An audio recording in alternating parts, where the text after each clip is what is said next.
अस्सलाम वालेकुम दोस्तों, क्या हाल है। उम्मीद है आप लोग ठीक होंगे। मैं भी अल्लाह के शुक्र से बिल्कुल ठीक हूँ। तो welcome back to my channel. और जो मेरे चैनल पर न्यू हैं उनको भी मेरे चैनल पर खुश आमदीद।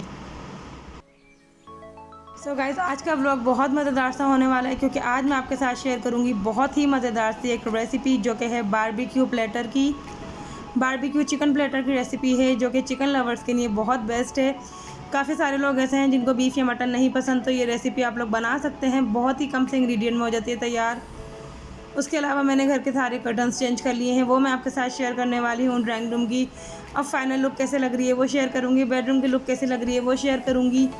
उसके अलावा मैं आपके साथ शेयर करूँगी कि मैंने ख़ुद के लिए कितना टाइम निकाला और क्या क्या करवाया वो शेयर करूँगी। उसके अलावा मौसम कैसे एंजॉय किया, कल का बहुत अच्छा मौसम था कराची में, वो शेयर करूँगी। तो चलते हैं हम बिना टाइम वेस्ट किए अपने ब्लॉग की तरफ। लेकिन उससे पहले अगर अब तक आप लोगों ने मेरे चैनल को सब्सक्राइब नहीं किया तो जल्दी से जाके करें मेरे चैनल को सब्सक्राइब और साथ में जो बेल आइकन हो इसको प्रेस कर दें ताकि मेरे आने वाली हर वीडियो सबसे पहले नोटिफिकेशन से आप तक पहुँचे। तो आज का जो ये मेरा व्लॉग है ये मैंने स्टार्ट किया था किचन साफ़ करने से। किचन में बहुत ज़्यादा बर्तन थे, तकरीबन आधा पौना घंटा मुझे किचन में ही लग गया था क्योंकि जिस दिन कोई रेसिपी शूट करनी हो उस दिन बहुत ज़्यादा बर्तन जमा हो जाते हैं। जो यूट्यूबर हैं उनको इस बात का पता होगा कि जिस दिन रेसिपी शूट करनी होती है उस दिन किचन बहुत ज़्यादा फैल जाता है। तो खैर यहाँ पर किचन मैंने सारा साफ़ कर लिया था, बर्तन वगैरह सब वॉश कर लिए थे। उसके बाद यहाँ पर मैं चूल्हा साफ़ करी थी। चूल्हे के बाद मैंने चूल्हे के नीचे की सफाई की, सारे जितने भी टाइल्स हैं इनकी सफाई की, माइक्रोवेव के नीचे की सफाई की, और ये डेली की सफाई है। जितनी भी दफ़ा मैं किचन साफ़ करती हूँ ये प्रॉपर सफाई करती हूँ। इससे ये होता है कि साफ़ सुथरा किचन रहता है, कॉकरोचेस वगैरह नहीं आते हैं। और अब मैं आपको दिखाती हूँ ड्राइंग रूम की फ़ाइनल लुक। तो ये है जी ड्राइंग रूम की फ़ाइनल लुक। यहाँ पर सोफ़े जो है वो पहले बहुत ज़्यादा घिच पिच हो गए थे, लेकिन अब जो है ड्राइंग रूम खुला खुला लग रहा है। और एक मेरी बहुत ही प्यारी सब्सक्राइबर हैं शबाना, उनके कहने पे यहाँ पर मैंने फ़िलहाल ब्राउन कलर के कर्टन्स डाल दिए हैं।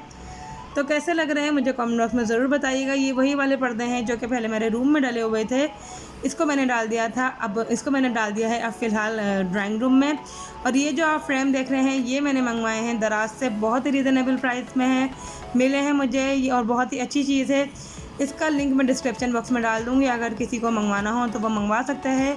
क्योंकि माशाल्लाह से 1.5 हफ़्ता हो गया है इसको अब लगे हुए, 1-1.5 हफ़्ता अभी तक ये नहीं गिरे, बिल्कुल भी परेशानी उसने मुझे नहीं किया। तो खैर यहाँ पर ये जो मेरे लाउंज वाले पर्दे थे ये मैंने डाल दिए हैं रूम में। कैसे लग रहे हैं आपको ये वाले पर्दे रूम में, मेरे बेडरूम में, मुझे कमेंट बॉक्स में ज़रूर बताइएगा। यहाँ पे मिस्टर एंड मिसेस का मैंने स्टिकर भी लगा लिया जिसके बगैर जो है मुझे बेडरूम अपना अधूरा अधूरा लग रहा था। यहाँ पे बेड भी डाल दिया है, बेड के बराबर में सेटी है, लेकिन बहुत ज़्यादा कंजेस्टेड मुझे लग रही थी ड्राइंग रूम में। लाउंज में सेटी तो मैंने यहाँ रख ली, लेकिन ये यहाँ से भी मैं निकाल दूँगी। उसके अलावा सेटी के साथ साथ मैंने एक दराज भी रखी हुई है और अलमारी भी है। तो फ़िलहाल बस यही है ड्राइंग रूम बेडरूम की सेटिंग। इंशाल्लाह ताला जैसे जैसे जो सेट करती रहूँगी वो मैं आपको ज़रूर बताती रहूँगी। मेरे अभी तक नहीं लगा है, वो जब लगेगा वो भी आपके साथ शेयर करूँगी।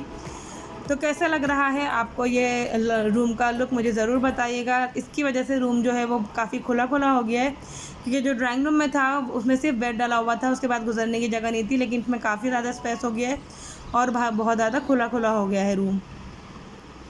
उसके अलावा ये वाले जो कर्टन्स हैं ये वेलवेट के मैरून कलर के, ये मैंने लाउंज में डाले हैं, जिससे बहुत हसीन लुक आ रहा है लाउंज का। और ये पर्दे बहुत ही हसीन हैं, मैरून कलर के हैं ये। तो ये मैंने डाइनिंग टेबल से मैच करके डाले हैं। पहले मेरा इरादा था मैं इसको ड्राइंग रूम में डालूं, बट ये 2 थे, अगर ये 3 होते तो मैं इसको ड्राइंग रूम में ही डालती। डिवाइडर की सेटिंग भी चेंज कर दी है मेरे हस्बैंड ने, दरवाजे के साथ रख दिया है। कैसे लग रहा है मुझे ज़रूर बताइएगा, अगर चेंजिंग मज़ीद करनी हो तो भी बताइएगा। और ये है जी घर का फ़ाइनल लुक। उसके अलावा ये जो आप एक रैक देख रहे हैं ये मैंने मंगवाया था दराज से, ये भी बहुत अच्छा है, बहुत ही यूज़फुल है और बहुत रीज़नेबल प्राइस में है। इसका लिंक भी मैं डिस्क्रिप्शन बॉक्स में डाल दूँगी। आई थिंक ये 350 या 400 का होम डिलीवरी के साथ मुझे पड़ा है, लेकिन ये बहुत अच्छी चीज़ है और मेरा ओपन किचन है तो इससे बहुत अच्छी लुक आ रही है। उसके अलावा ये है किचन का फ़ाइनल लुक। और अब मैं जा रही थी बाहर, क्योंकि मुझे तकरीबन 1 महीना हो गया इस घर में शिफ्ट हुए हुए, और मैं लास्ट टाइम गई थी रमज़ान की चांद रात पे पॉलर। उसके बाद मैं अब तक पॉलर नहीं गई, तो यहाँ पे मैं जा रही थी पॉलर। मुझे आईब्रो बनवानी थी, अपर लिप्स बनवानी थी, उसके अलावा फेशियल वगैरह करवाना था। तो मैंने फेशियल तो नहीं करवाया, क्लीनिंग मैंने करवा ली थी। और उसके अलावा मैंने थोड़ी सी अपने बालों में भी चेंजिंग करवाई है। वो मैंने क्या करवाई है वो मैं आपके साथ शेयर कर रही हूँ। आप मुझे बताइएगा कि आपको मेरे बालों में क्या चेंज लग रहा है, किस किस को समझ में आया मुझे कमेंट बॉक्स में ज़रूर आप लोग बताइएगा।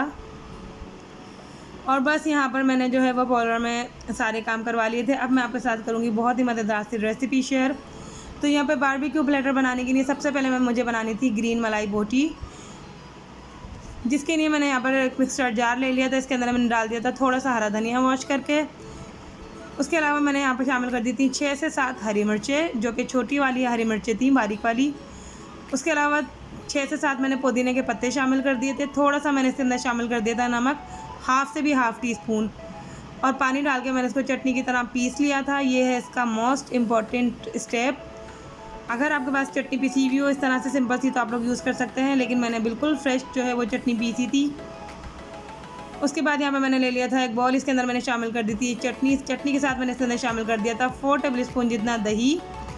उसके अलावा मैंने इसके अंदर शामिल कर दिया था हाफ़ टी स्पून जितना सॉल्ट, और 1 टेबल स्पून जितना मैंने इसके अंदर शामिल कर दिया था टिक्का मसाला। इससे बहुत टेस्टी, बहुत ही मज़ेदार सा एक टेस्ट आता है। उसके अलावा 1 टीस्पून मैंने इसके अंदर शामिल कर दिया था जिंजर गार्लिक का पेस्ट, और ये बोनलेस चिकन थी मेरे पास 1 पाव जितनी, मैंने ये शामिल कर दी थी। इसके अंदर किसी भी किस्म की ना ही कोई क्रीम गई है ना कुछ, लेकिन ये बहुत ही टेस्टी बनी थी। मतलब ये बहुत ज़्यादा कोई एक्सपेंसिव रेसिपी नहीं है, मतलब कि क्रीम वगैरह आप सब चीज़ें डालें।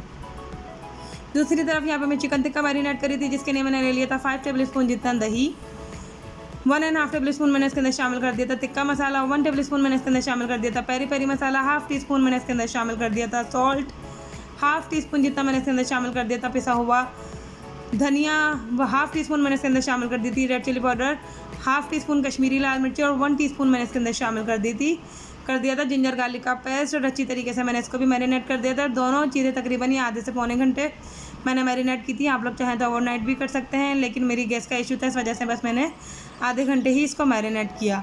उसके बाद मैंने यहाँ पर एक फ्राइंग पैन कढ़ाई ले ली थी। दूसरी तरफ मैंने ले ली थी एक पतीली, जिसके अंदर मैंने पानी डाल के इसको मैंने सब्जियों को बॉईल करने के लिए रख दिया था, क्योंकि मुझे सब्जियाँ बॉईल करनी थी। हाफ़ कप मैंने जितने मटर ले लिए थे, हाफ़ प्याली जितने, 1 आलू, 1 गाजर, और मैंने ले ली थी बंद गोभी। इसको मैंने काट लिया था 1 बाइट क्यूब कट में, और इसको मैंने बॉईल करने के लिए रख दिया था।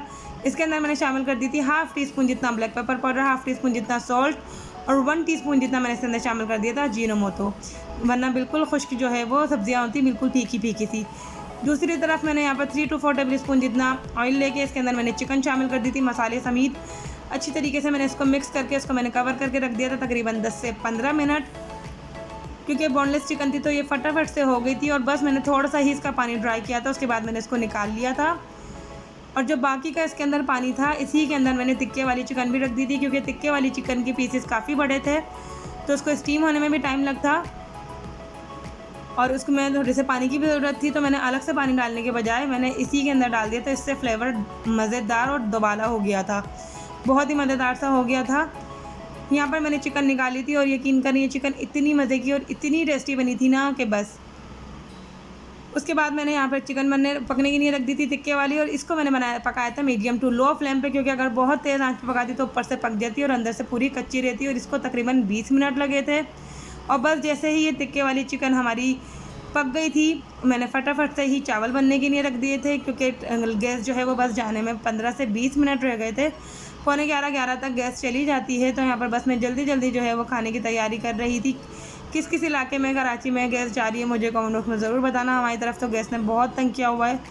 खैर यहाँ पर मैंने ले लिया था 3 to 4 टेबल स्पून जितना ऑयल, उसके अंदर मैंने शामिल कर दी थी 1 मीडियम साइज़ की फ्राई प्याज जितनी प्याज, 1 मीडियम साइज़ जितना टमाटर, जिंजर गार्लिक का पेस्ट मैंने इसके अंदर शामिल कर दिया था हाफ़ टी स्पून, और अच्छी तरीके से मैंने इसको भून लिया था।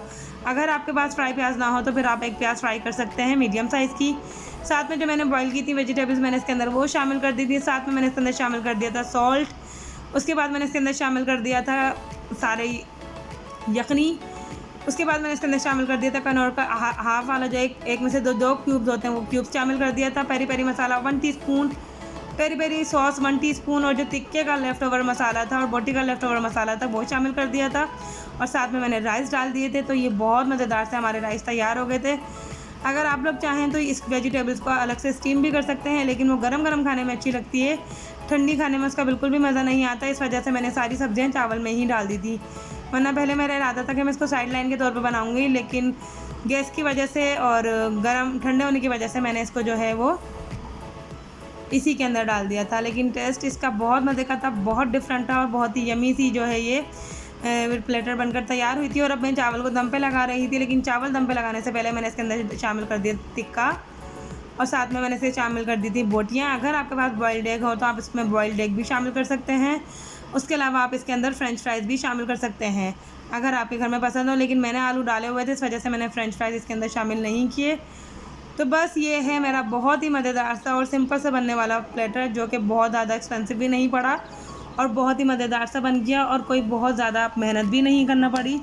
तो ये डेफ़िनेटली आप लोगों ने ट्राई करना है और मुझे कमेंट बॉक्स में ज़रूर बताना है कि आपको ये रेसिपी कैसी लगी और इंस्टाग्राम पे मेरे साथ ज़रूर शेयर करनी है इसकी पिक्चर। और अब मैं जा रही थी बाहर अपनी अम्मी के साथ और अपनी सिस्टर के साथ गोलगप्पे खाने के लिए, क्योंकि मौसम कल का बहुत अच्छा था, बारिश भी हो रही थी कराची में। तो बस मैंने अम्मी को बोला कि चलें गोलगप्पे खा के आते हैं। और मेरे घर से थोड़ा सा ही आगे मेरे मामू भी रहते हैं, तो वो भी मिल गए थे। तो फिर हम लोग सब साथ मिलकर चले गए थे गोलगप्पे खाने और हम लोगों ने कहाँ के गोलगप्पे खाए वो मैं आपके साथ शेयर करूँगी। तो बस यहाँ पर मैं फटाफट से उतर रही थी नीचे, क्योंकि मेरा बस यही था कि मैं जल्दी जाके और जल्दी ही वापस आ जाऊँ, कोई बहुत ज़्यादा देर ना हो, बस मगरिब से पहले पहले मैं वापस आ जाऊँ। तो यहाँ पर तकरीबन 4:30 या 5 का टाइम था, तो मैं बस हम लोग यहाँ से घर से निकल गए थे और मौसम इतना प्यारा हो रहा था, इतने अच्छे बादल आए हुए थे और बारिश इतनी मज़े की हो रही थी और इतनी ठंडी ठंडी हवाएं चल रही थी कि बस किस किस ने कल का मौसम एंजॉय किया मुझे कमेंट बॉक्स में ज़रूर बताइएगा आप लोग।